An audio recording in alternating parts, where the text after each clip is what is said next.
I'm Leigh Brown. This is Crazy Shit in Real Estate. And can I tell you how much fun the conversation is that you're about to embark into?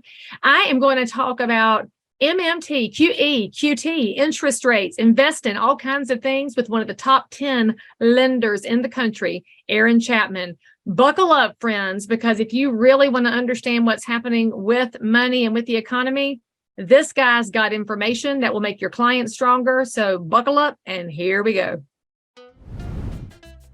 Aaron, that hat is offensive to me. Do you know that I used to work for Husqvarna? I did not know that. I was the only woman on the sales force for them. So that is the ugliest hat I've seen today.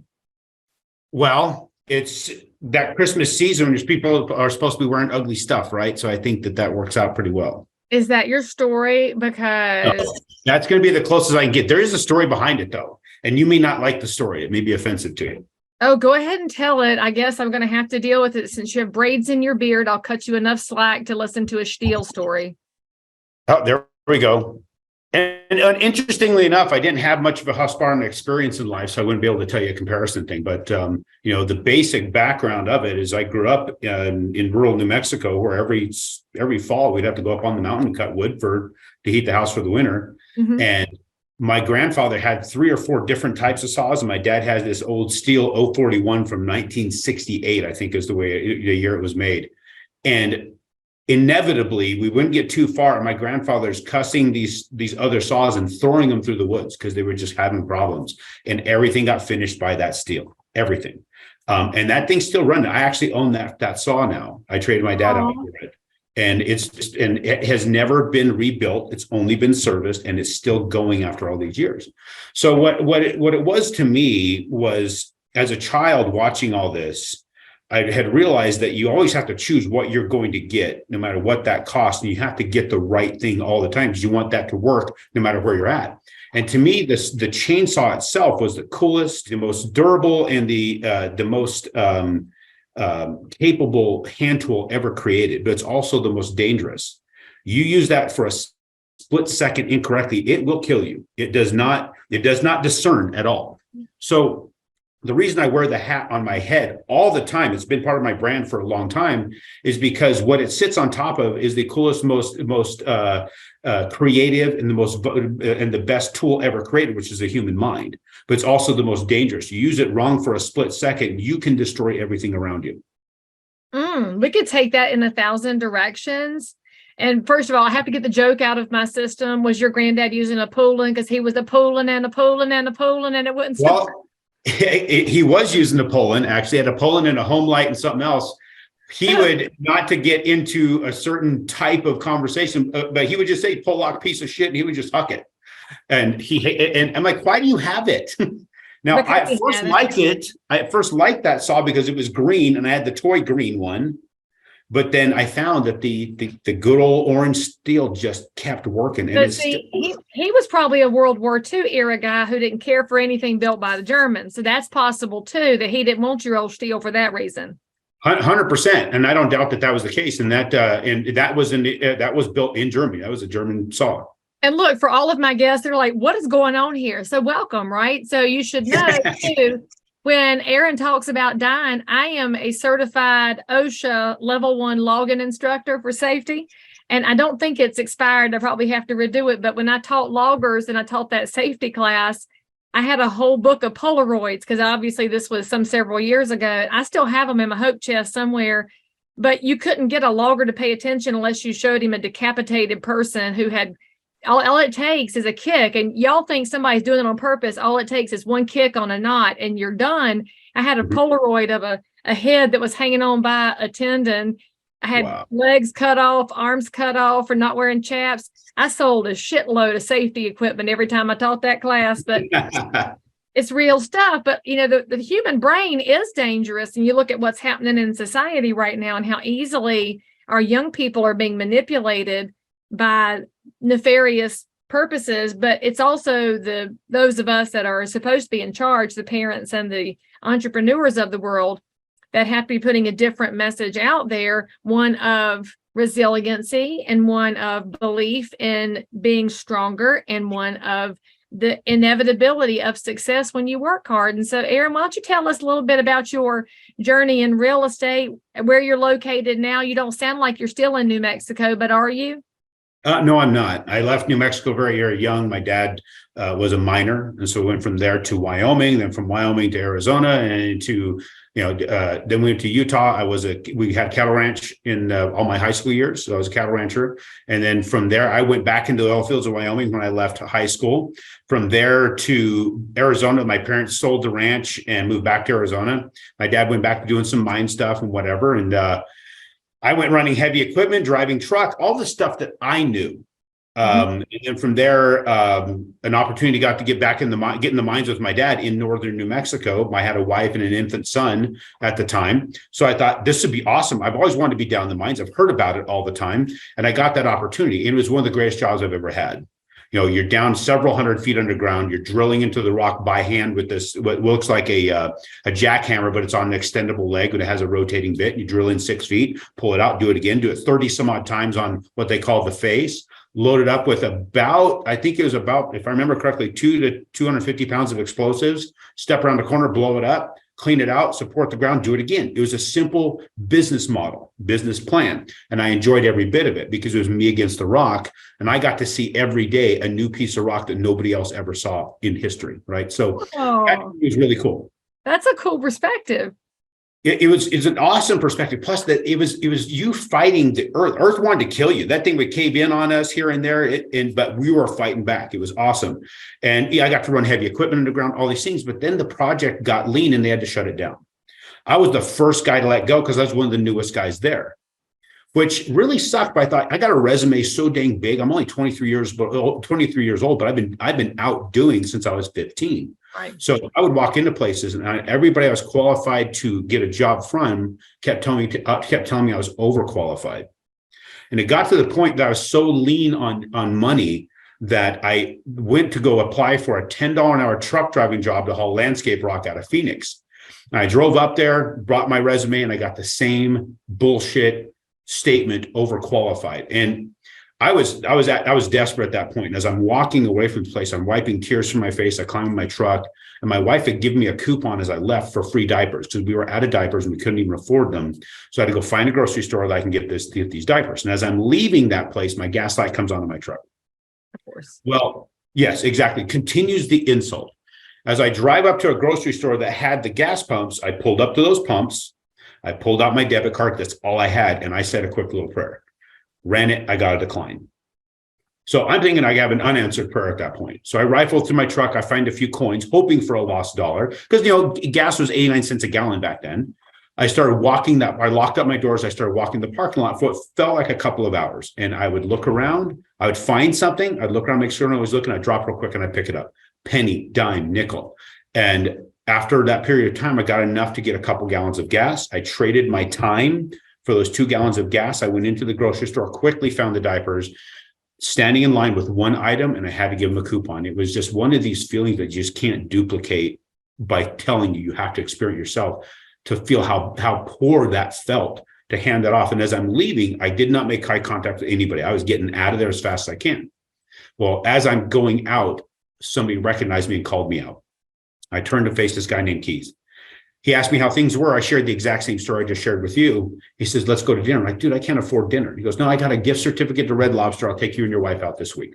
So we met him, and he shared with me his experience in the mortgage industry, because he used to be the guy who did all the dispatch work at a company I used to dig swimming pools for. And that's what I thought he did. But he explained, no, I'm in this industry now.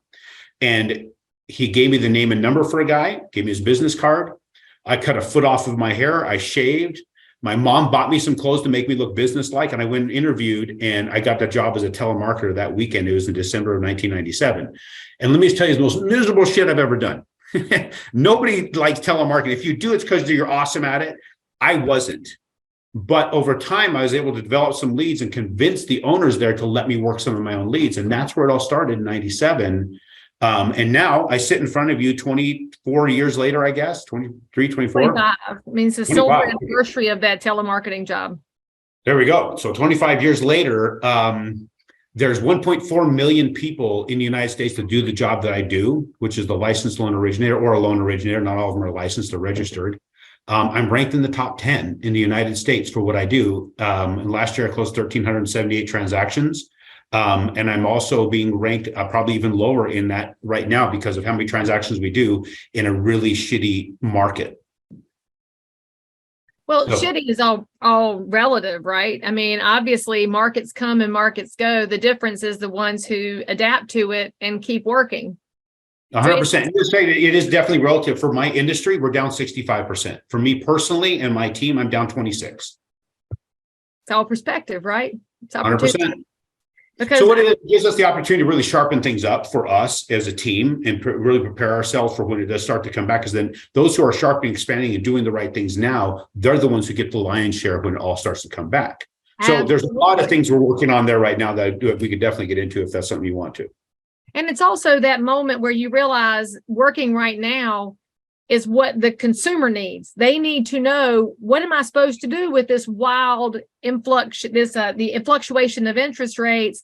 Where are we going? What are we doing? Any loan originator who's hiding from the public is hurting people because people have questions right now. And what an opportunity to serve and to, well, I guess you're having conversations with the rock that's never been seen before because people haven't seen a market like this. There's a perfect overlay to your geological life there. I was going to point that out. Thank you. They've never dealt with this. Our millennials, I guess you're medium age like me. You look like we're similar in age, although I'm aging better, obviously. But the young people thought 3% was the norm on a 30-year fixed because we'd been there since 2008. And I think everybody I know had been advertising historic low interest rates since 2008, not realizing that this entire generation thought that was normal. So there's a complete reset going on right now. And then the old guard forgot about it because they've been out of practice for a long time to realize that money does have a cost and free money has a cost too. And we're now paying the cost of the free money because it was never going to be free forever. And so if you're thinking about the opportunities that you're seeing in a changing market, your business is impacted, of course, but not as much as your competitors. What is the number one conversation you're having with the public right now, you and your team, as they ask questions about, what do I do, Aaron? So I work with real estate investors. That's my target. And that's who I've been working with since 2003. And it's a much easier conversation because you can get them the data and show them. So I'd really like to take them down that historical low rate thing you just referenced, because when you look at rates as they've been tracked since 1971 to today, the average interest rate for anybody living in the house, an owner-occupied home, is about 7.78%. Still higher than where we are now. If you take out quantitative easing, when the Fed started putting money into the market starting January 1st, 2009, until I think it was March of 2022, that nearly 13-year window, the average interest rate for the homeowner was 9.1%. So you're correct in all these people, even in my world, thinking that 3 to 5% was going to be the norm. It wasn't. We have now nullified the last two market cycles we should have had. We had market cycles of 5 to 7 years. Everybody says, well, everything cycles every 5 to 7 years anyway. So we just hold on, get an ARM loan right now and hold on for another 5 years, maybe 7. And then you can just refinance. I'm like, guys, we have 13 years of quantitative easing. We have no clue what that's going to do in the future. I have no idea what the impact is. We live in a world full of predators. Humans are the apex predator, but we still fall prey to other humans. And when you have somebody telling you, take this now and refinance later, they don't give a damn about you later. They give a damn about you getting taken care of them getting from you today. So Thank you. Can we just say that one more time for the people in the back? Because I am so damn tired of seeing realtors and mortgage loan officers alike on social media saying, go ahead, you can refinance next year because everything's going down. Can you please say again that is a false prophet's way to put things? It's more than a false prophet. I think a false prophet, and sometimes they believe what they're saying. These people are, in many cases, are straight up lying to you. Because one, they say it's going to come down. They have no idea it's going to come down. And here's my question. Okay, let's say they're right, it comes down. Come down from what? It has to go up to come down. And it is literally going to scream up, I believe, between now and that time. And we're going to then have to come down in maybe they go up to the teens. Let's say it goes up to like 12, 13%. Then they say, oh, so it'll come down 2 points. So now you're paying 9%. Still way worse than where we are today. Warren Buffett says that the 30-year fixed mortgage is the greatest financial instrument in history because it's a one-way bet. If for some reason you're wrong, you still refinance in 5 years. But if you're right, you have now put yourself in a position to where you have protected yourself from extreme losses from all those people that took these arms. The last time we used the arms and we saw the arms really take hold in the market was during the 3, 4, 5, and 6, and then what happened in 8, 9 through 12, right? All those people could not make those payments. They couldn't get that refinance done. The house values went down. They couldn't bring the money to the table, and it flooded the market with foreclosures, and the real estate investors took over, right? That's why business went through the freaking roof. I'm telling all of them, take the safety of that 30 years, and you can always refinance if you want to, but you don't ever have to. Right. I mean, it boils down to the payment. If you can live with the payment, quit looking at the rate. And that's what you've always got to be focused on. And I'm just going to point out for those of y'all that are not economic and money nerds like Aaron and I are, the term quantitative easing is the way they pull the wool over your eyes. That is the government printing money. They are putting more supply of money in the marketplace, which is what drives inflation up. And everything he's talking about that's coming from these people in DC who basically watch West Wing and decide how to run the government is called MMT, modern monetary theory, which is cooked up, fake, and crap. And so anytime somebody says MMT, QT, QE, be very nervous because they're hoping you won't pay attention to the realities of how money actually works since it came off the gold standard. But anyway, so those are made up words. Those are made up phrases. They created that crap out of thin air. You know, things that it's very, very interesting about the Fed. If you do the research on the Fed and start realizing who's running all these things, the different Fed governors and the Fed presidents across the country, and you look at their history on that, you start to find that they're trying to make policy and make decisions for us on the main street. But all of them, except for I think it was 5 or 4, don't quote me exactly, but it's 4 or 5 people, they're in leadership in the Fed. Their entire career has been at the Fed. And then those few that were not at the Fed, they were educators. And not to shit on educators, but guys, educators right now are giving out degrees in the theory of the person teaching you about some sort of theoretical process that's never been practically applied. And I don't know, are you a fan of the series Billions? I watched part of it, but I couldn't stomach it after about season 1. So I watched all of it because I just got caught up in it. But in season 1, one of the main characters, Axelrod and his wife, were talking, and they started talking about the education system. And one of the things she said, and I don't know to the extent, but I'm guessing with the name of your podcast, I can say what I would like to say here. But yes. She said that everything in academia is a big fucking deal because the stakes are so small. Think about that statement, guys. The people out there who are running all these things, the people who are educating our children that don't have any practical application, I think it's a theory that they can hand out all they want because they're not the ones responsible for proving it. It's not their life that's going to get hurt when it gets proven wrong. They don't care. They just get accolades and these stripes and shit to put around their neck when they go to all these ceremonies because they created something out of thin air. Now, thin air, nothing gets created out of thin air, and somehow we have currency that's created out of thin air these last few years. So when we're talking about inflation, to understand inflation, guys, inflation is too many dollars chasing too few items. You want to see inflation at work, you go to an auction. Go to an auction that has one item that everybody in the room wants.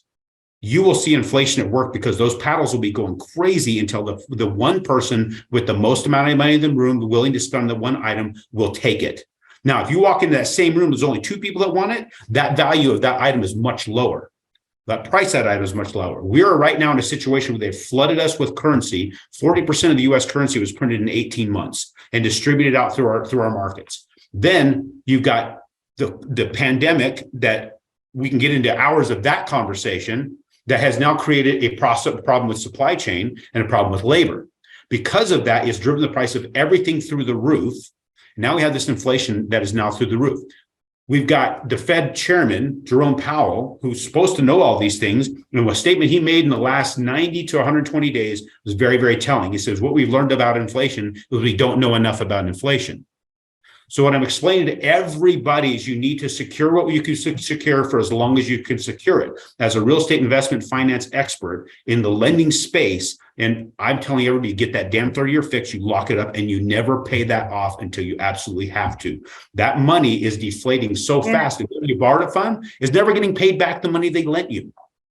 That's the present value of money versus the future value of money. Y'all should probably all go back and take economics classes and listen to what Aaron is saying, because I'm going crazy right now watching the mainstream media with their machinations over what they've done to inflation. But y'all, you have to look at how it's calculated. They keep taking items out so that the number looks better in the media so that they can hopefully prop the markets up. But if you look at the markets over time, stocks are valued out of whack. The yield curve is in a bad place. Nothing makes sense right now. And you know this because every time Powell talks, the market throws up.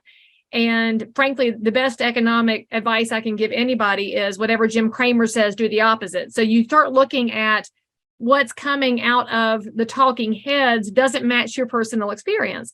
And so this goes back to the way that we finance properties. We all know that everything's more expensive because we shop at the grocery store. These talking heads and the academics apparently don't go to the grocery store and don't see what beef costs today, that eggs have tripled in 2 years, and everything has gotten shrunken. So I have teenagers in my house, and so they eat Doritos, even though I am totally not in favor of that. I'm not fighting about Doritos. The bag is now down to 9 ounces. I mean, it's wild to watch the shrinkflation going on, which is designed to make you not ask questions. And so now let's look at the way interest rates work on real estate. Back to investment real estate in specific, everybody knows on your residential, there's low down payment options. Well, you also don't have to have 100% to buy a real estate investment property. You can do some interesting things. The first property is the easiest one to buy, as we know, because that can be a second home. And then you have lots of advantages. But anything that's 1 to 4 is going to have better down payment options than 5+. But you got to start figuring out, how do you use the money of the bank to provide housing for other people? That's how I look at real estate investing. I'm providing housing for my neighbors as an investor. And so if I use the bank's money, I can have more property so I can provide more housing for my neighbors. There's always an upside to it besides being somebody who wants to be financially stable for the future. But you cannot buy something planning to refinance it. We saw this happen over and over with those 80-20 loans, those no doc stated loans, 2 1-arms, 3 1-arms that we did nonstop at the beginning of the last recession and actually into the recession before the banks really changed their lending criteria. And I think it's coming back too, because if you remember, the Clinton era is when the banks were forced to give loans to people that should have had more education before they got a loan. So I'm not saying that everybody that lost their house to foreclosure with a bad loan was a bad person. That's not it. They were not properly prepared and educated for success in that loan. And that should have happened, but the banks had to give the loans out. That was the precipitator of what happened in the Great Recession. And what are we seeing right now? The banks are being told to give more loans out and not going along with financial education about how it works and why to stay put, why the 30-year fixed is the way to go long term. So you got to ask more questions, y'all. You can't just assume that what you saw on Instagram or TikTok is the truth. And if you don't understand any of these monetary things, take a class at your community college. You'll find better instructors in a community college than you will in an Ivy League institution all day long. And so talk to me a little bit about what you're seeing investors doing right now. So for me personally, I'm a mom and pop investor. My clients who are investors are mom and pop. We're still competing with the hedge funds in a big way. So how are you effectively setting your investors up to compete with the big hedge fund money that's still gobbling up real estate? Hedge fund money is going to start, I believe, backing off a little bit because of what's seen going on there. It has some that have shut down. A lot of those iBuyers have really started to close up a little bit and get more of a rein on what they're doing because they're not seeing the performance of what they're planning on doing because they overpaid for everything. That's what happens when you don't understand what you're looking at here. And to talk about all the things that you just referenced, all these things are extremely important to understand, and it's extremely important to get the right team as a real estate investor. I tell people you really need to focus on 2 things. One, who are you? You're the CEO of your real estate investment business. No CEO ever had a viable or flourishing company by getting other executives to take minimum wage. You've got to get good people that are willing that have great experience to guide you to make that company more viable. Have you ever driven by a house that you sold and somebody else's sign is in the yard? It's about the most painful experience any realtor will ever have. And then comes that moment of, oh, snap, it's on me. I didn't stay in great touch. And I can tell you, after 22 years in the business, I still go through that, but I've reduced the opportunities for failure because I have learned to do better with follow-up. And honestly, when you follow up better with the people you've served in the past, it's going to make you a better realtor in the future too. And that's what this program will get you. If you've never heard of Follow-Up Boss, you're going to love it. The best top producers in this business, they're already using Follow-Up Boss. So if you wondered why that person gets more business than you, it might be the program. There's like 250 integrations. So whatever you're using now probably could plug in with Follow-Up Boss. Keep everything in one place. You can decide how many and how often to follow up. It's all on you, but the system will be there. You do get a 30-day free trial for hanging out over here on crazy shit. Go to followupboss.com/crazy. So you're the CEO of your business. Now you have this figurative board table. You're going to be working. A lot of times there's turnkey people out there. Now you're going to find the right ones. You got to interview them. They're going to be at that board table with you. They're going to be your entire operations division. One mistake many people think is like, I'm just a mom and pop investor. I'm going to go out there, find the house. I'll go get the materials and I'll rehab it myself. You're not a plumber, right? You're not a cabinet guy. You're not a drywaller. You're not a roofer. You're none of those things. You're this over here, whatever it is you might be. Maybe you're a teacher, and maybe you're I have people that work for the municipalities. That's how you created the money to buy the home. Let the people that create the money to make you money do their job and step out of the damn way. But you got to get the right people. So get the right operations people to work. Now you have to find the right people on the finance side. We just talked about, I live in a world full of predators. You talked about the Clinton era and what they're saying to make more loans, and there was an education issue. They turned the sharks loose in the fish hatchery back then.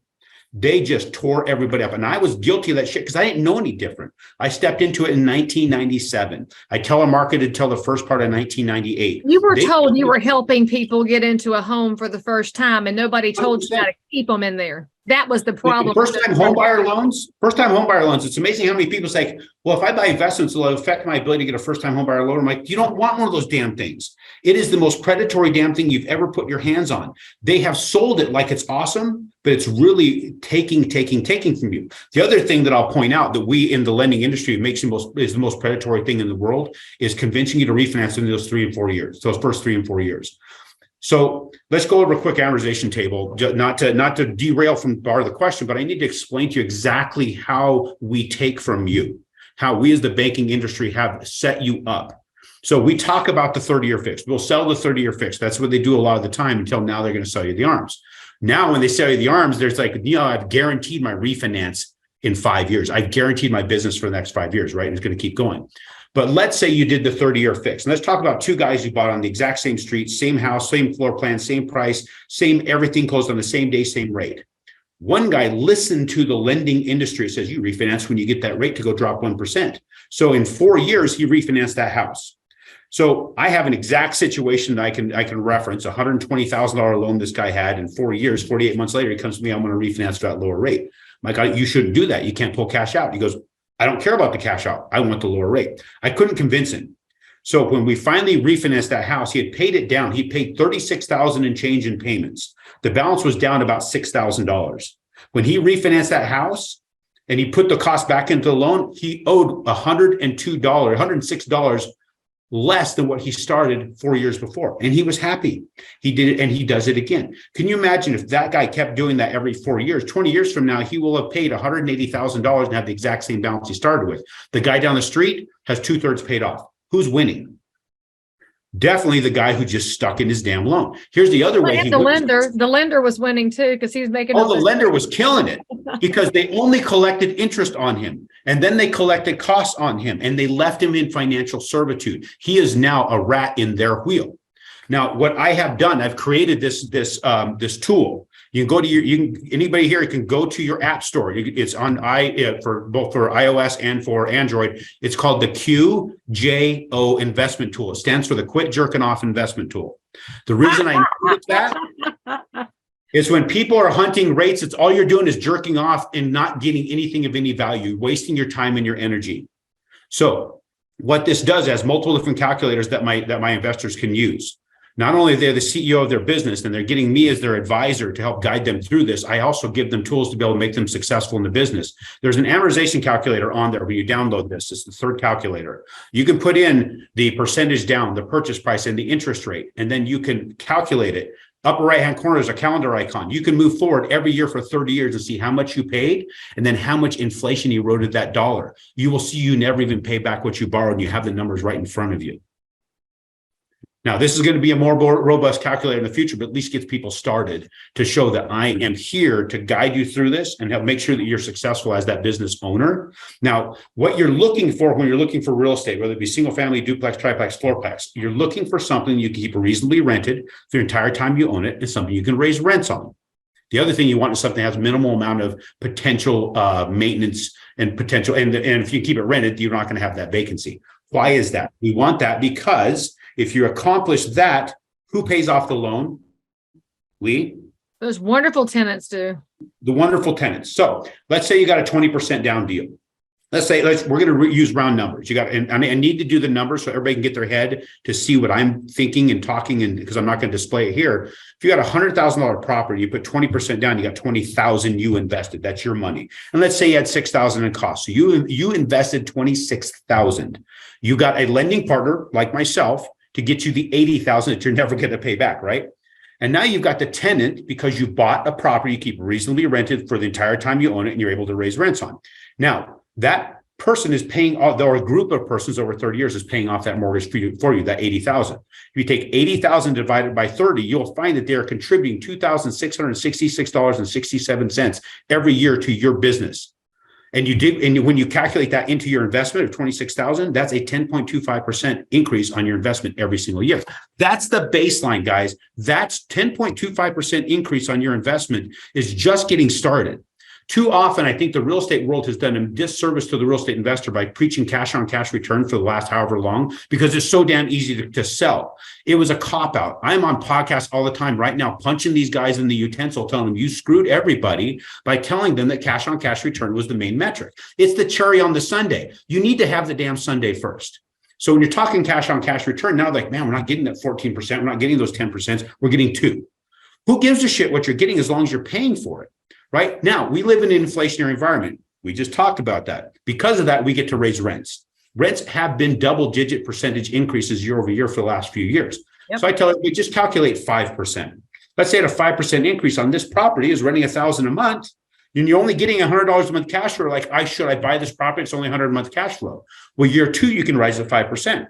What's 5% of 1,000? You'll probably come up with 300 is the first number people say. No, it's $30. You only go up $30. No tenant's getting excited about $30, and you sure as shit ain't getting excited about $30. But that $30 right there, actually, sorry, it was $50 because it's 5%, not 3%. So it's a $50 increase. Nobody's getting excited about $50, but your $100 just became $150. That's a 50% increase in your cash flow. The next year, you do the same 5%. You can do that same number. Now, your cash flow percentage will drop a little bit, but you'll find over the years, you'll always be double-digit percentage increases, and you will achieve that 10%, 15, 20% cash on cash return as you grow that because of inflation, as you're paying back people less than what you borrowed.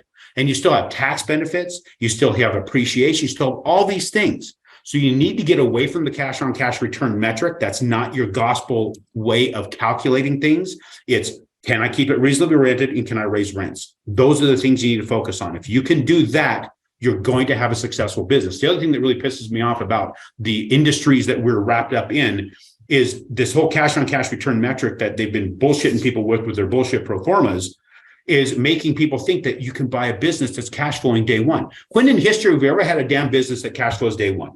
They've always told you have 3 to 5 years worth of reserves so you could get your business off the ground. That's how it was supposed to be. Now, I came into an industry that was being manipulated during the Clinton era. And they're coming with all these crazy loans. And I was just as guilty as writing all those crazy loans as anybody else. My first 5, they said, once you hit 5 years, you're just going to increase in income. My first 5 years, I was making $300,000 a year within my first 5 years. I'm like, it increases from here? I was so damn indiscriminate with what I was spending. I had an $18,000 a month nut to crack because I was in my early 20s. Complete idiot. You hit 2008, what happens? Everything went to shit. Now, it didn't just go to shit in the market. I also was on a motorcycle heading out of town, 80 miles an hour. I got taken out. I woke up that night in a hospital bed with the inability to walk. I had a collapsed lung, and my memory only lasted 3 minutes. So not only did I have a destroyed business, we have a destroyed market. I had to come back from that. So it was actually one of the greatest blessings of my life. So one thing I like to tell everybody is that you're going to take an ass beating at some point in your life, and it's going to happen whether you cause it or somebody else caused it, but that's going to be the greatest turning point you've ever had. The greatest things that have ever happened to me in my business was because of the worst thing that ever happened at the time. So some people say, how can you find value in that kind of an ass whooping when the market changed like it did?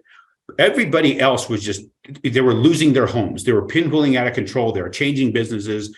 I had creditors calling me like crazy. Like I said, it was an $18,000 a month nut to crack.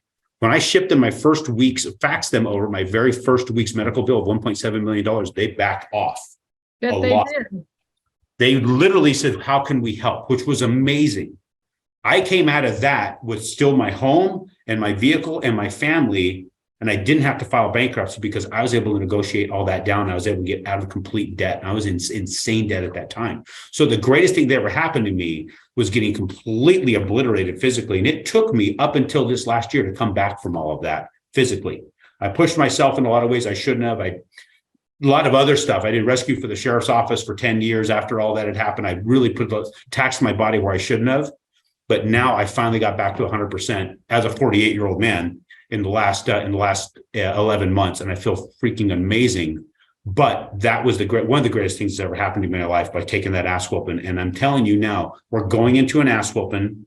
And one thing you need to remember, you're either going to be weathering an ass whooping, going into an ass whooping, or coming out an ass whooping. That's life.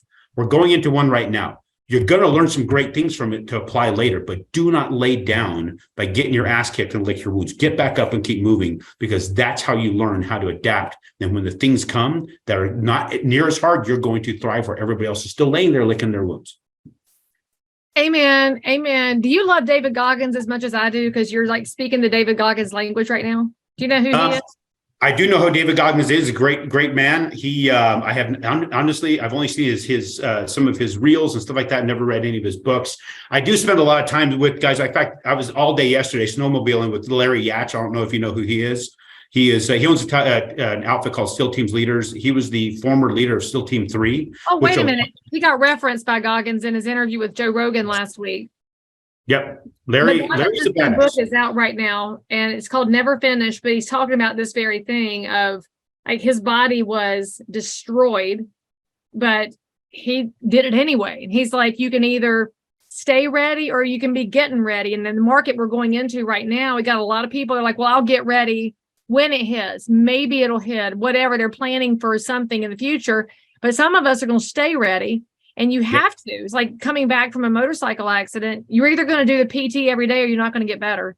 You're either going to plow through or the scar tissue takes over. I mean, you got to choose. And it's a painful choice to make, but we're going to like that statement. Choices. And I like that statement, never finished, because people ask me, like, so do you have a time when you're going to retire? And the guys, when I go to the grave, I'm coming in hot. There is no finish for Aaron Chapman. I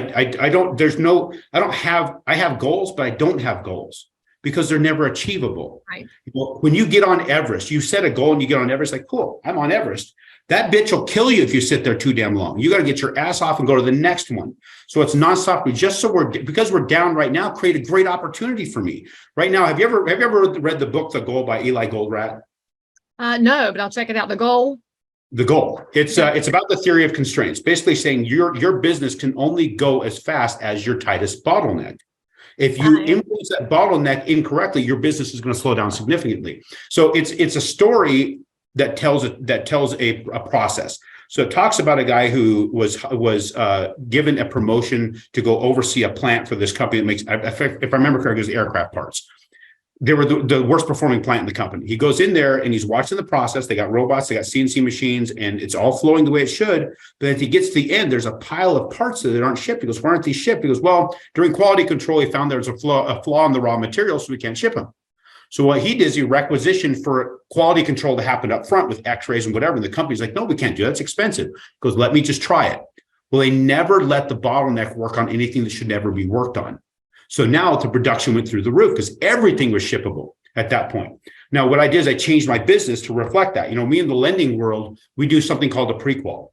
And then 3 weeks later, when you're supposed to close, the underwriters wanting all these things, and the loan officers blaming the underwriter for being an asshole because they want all this documentation. No, the loan originator sucked with the pre-qual from the very, very beginning. So what I do, I hired underwriters to do my pre-quals.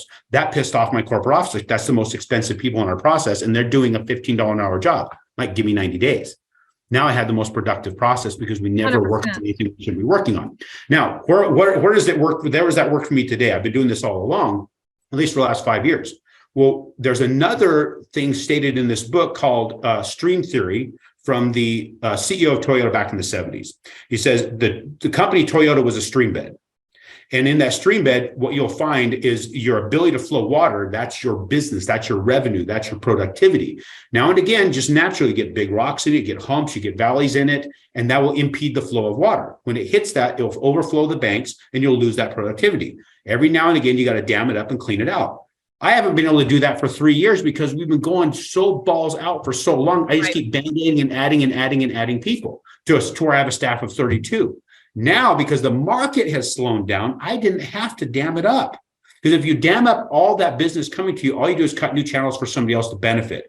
Right. I'm taking advantage of the drop. We hired Larry and his team to come in. He's cleaning it, working with my team. We've cleaned it out. We've got all new procedures in place.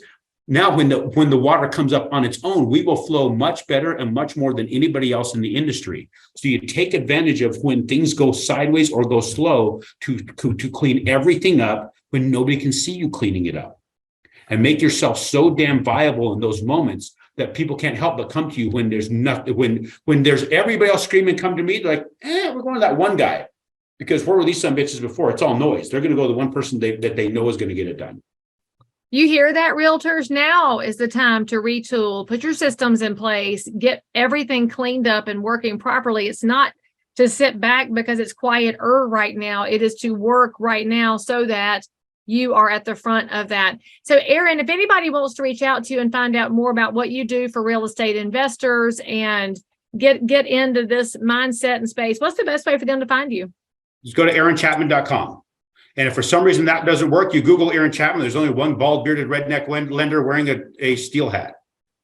Well, we'll have to find you a husky hat and get you a better looking hat, although you won't wear it. What we got to do is we got to get face to face, and I'll get my steel shit on, you get your husky shit on, and we can say, we'll just compare who's got what. Oh, I'll win, just so you know. Oh, I know. You're probably a lot more stylish than I ever will be with it. I mean, I can still tack out a saw and it's not operating properly. And I'm pretty proud of that fact, but you know. You could be, because one said that those are dying things, right? People, there's so many things that are dying in this world that people can't do. And it's so frustrating that there's all this experience and all this thing. I mean, all we leave this world with, in my opinion, is relationships and experience. And you can't have one without the other. And because of people not having skill sets like that or learning skill sets like that, they don't get to have all the great experiences that we get to share a story on the campfire about. Right. It's like I want my kids to learn all the stuff I know. They have no interest. And so I can force them into it only so far. But at some point, I have to hope that they'll realize they've got access to a whole different environment at home than their friends have. And I just keep on trying. But I miss my grandkids. We just try, we can influence. We can't make anybody do anything. But yeah, if anybody's looking for conventional lending in the single family, duplex, triplex, fourplex space, and it can be for your primary residence too. We do that. We do FHA, we do VA, but we focus on. What states do you work in? Were you licensed everywhere? I'm licensed in 28 states. Any place that people are actually doing real estate investing. All right, North Carolina, because you know everybody's bringing their money here. I'm doing North Carolina like crazy. There we go. All right, friends, make sure you say something nice about Aaron, at least about his beard, in the comments. Give a thumbs up. All of his contact information is in the show notes for this episode. I hope you've enjoyed a very vibrant economic conversation. It's more than you're getting anywhere else. So make sure you come back here for more, and I'll see you next time. So if you found value in this episode, please like and subscribe to this channel, turn on the bell, and catch another amazing episode by clicking above. Crazy Shit in Real Estate is also available in all of your normal podcast apps. So if that's where you like to hang out, go find me, click subscribe. And most importantly, leave me a review that says you think I'm awesome, my guests are awesome, or this content is just exactly what you were looking for. And then, by the way, if there's something you need, you want to learn about something, you can comment below anytime. You can also send me a direct message if you need to remain anonymous. No judgment. But anyway, I'll only judge if you forget to subscribe and click. I'll see you next time.